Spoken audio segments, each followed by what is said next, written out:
profesi advokat tidak asing di telinga masyarakat. Jas rapi, mobil mewah, dan kantor-kantor elit. Namun apakah itu makna advokat yang sebenarnya? Apakah profesi advokat dibangun atas ide elitis dan eksklusif? Kini, masyarakat telah kehilangan harapannya pada profesi advokat. Advokat dianggap mahal, sulit dijangkau, dan hanya membela mereka yang mampu membayar. Padahal, profesi advokat tidak pernah dimaksudkan demikian. Sebagai officium noble, profesi yang mulia, advokat seharusnya menjunjung kehormatan, keadilan, dan keberpihakan pada kebenaran. Karena sejak awal, profesi ini lahir dari sebuah kehormatan di dunia etika yang akhirnya berkembang menjadi hukum dan berkembang menjadi profesi gitu loh.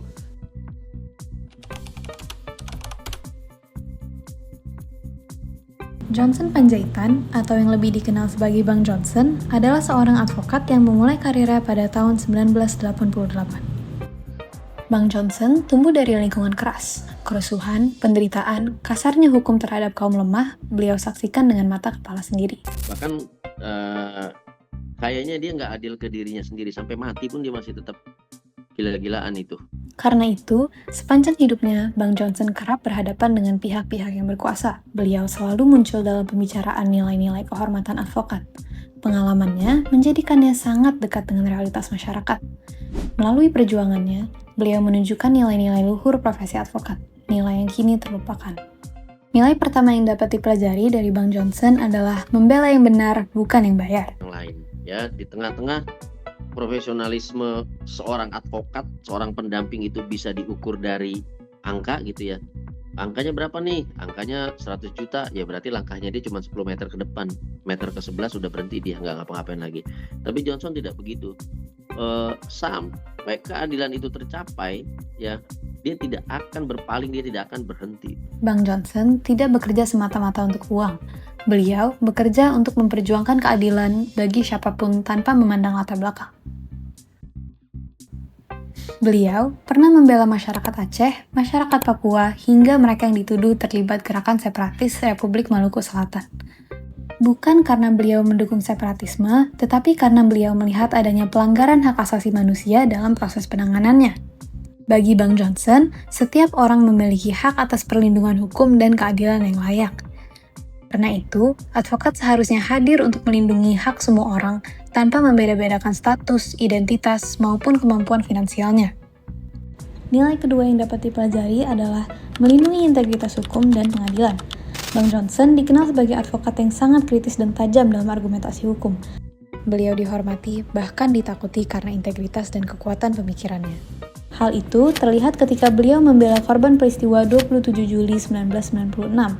Kemampuan dan integritas Bang Johnson bahkan diakui oleh Julius Ibrani, penerus perjuangannya. Johnson itu punya akses ke berbagai macam titik, ke Kapolri dia sahli dan segala macam. Jadi kadang-kadang kawan ini dia lihat ini seluruh jalur formal mentok nih. Saya waktu itu lawannya dia adalah intinya dia mau dibeli lah sama si itu, ngasih berapa lah, gua udah beliin lah, bahasa TW begitu.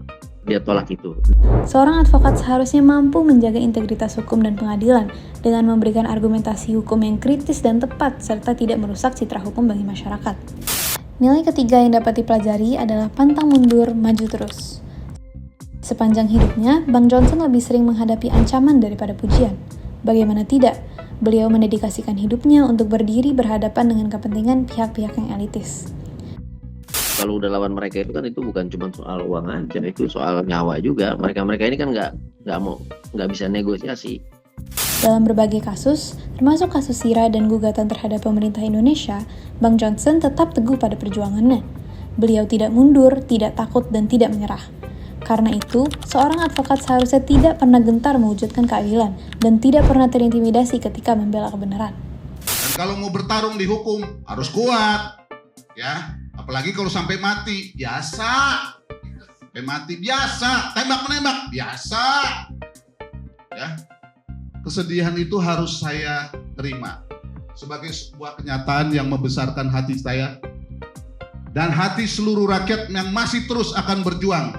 Nilai keempat yang dapat dipelajari adalah hukum harus dipahami semua orang. Bang Johnson selaku advokat selalu aktif mengedukasi masyarakat tentang hak-hak yang dimilikinya. termasuk sosialisasi hak asasi manusia. Meski memiliki pemahaman hukum yang sangat mendalam, Bang Johnson mampu menjelaskan hukum dengan bahasa yang sederhana dan mudah dipahami masyarakat. Beliau memahami bahwa hukum tidak boleh menjadi sesuatu yang eksklusif. Seorang advokat seharusnya tidak bersembunyi di balik istilah-istilah rumit yang menjauhkan masyarakat dari hukum. Justru, ia seharusnya membantu masyarakat memahami hak-haknya. Jadi kalian ini bukan orang-orang hebat yang harus punya jarak dengan rakyat. Mulutnya harus lebih kecil dari kupingnya. Itu prinsip. Otaknya harus lebih sederhana dibandingkan dengan rakyat. Jadi rakyat yang dicekokin yang rumit-rumit. Sesuatu yang rumit harus bisa kalian sederhanakan sehingga rakyat itu mudah mengerti. Bukannya malah rakyat dipaksa-paksa oleh sesuatu yang rumit. Johnson Panjaitan telah menyelesaikan perjuangannya dengan baik. Namun, semangat dan nilai perjuangannya tidak pernah benar-benar pergi. Buat Johnson Panjaitan, bicara hukum dan pembelaan itu bukan bicara ketentuan pasal per pasal, tapi dia bicara keadilan. Karena ketika keadilan itu sudah tercapai, itu adalah sebuah pertanda akhir bahwa etika dan moralitas itu telah terpenuhi. Karena tidak ada satu pembelaan pun yang mencapai keadilan dengan cara melanggar etika, dengan cara melanggar moral, dengan cara menggadaikan integritas dan kejujuran dari seorang advokat. Bang Johnson mungkin bukan advokat yang paling kaya, bukan juga yang paling terkenal. Tetapi, beliau telah menunjukkan makna sejati dari profesi advokat sebagai profesi yang mulia. Maka, pertanyaannya sekarang adalah, advokat seperti apakah yang ingin kita hadirkan di tengah masyarakat?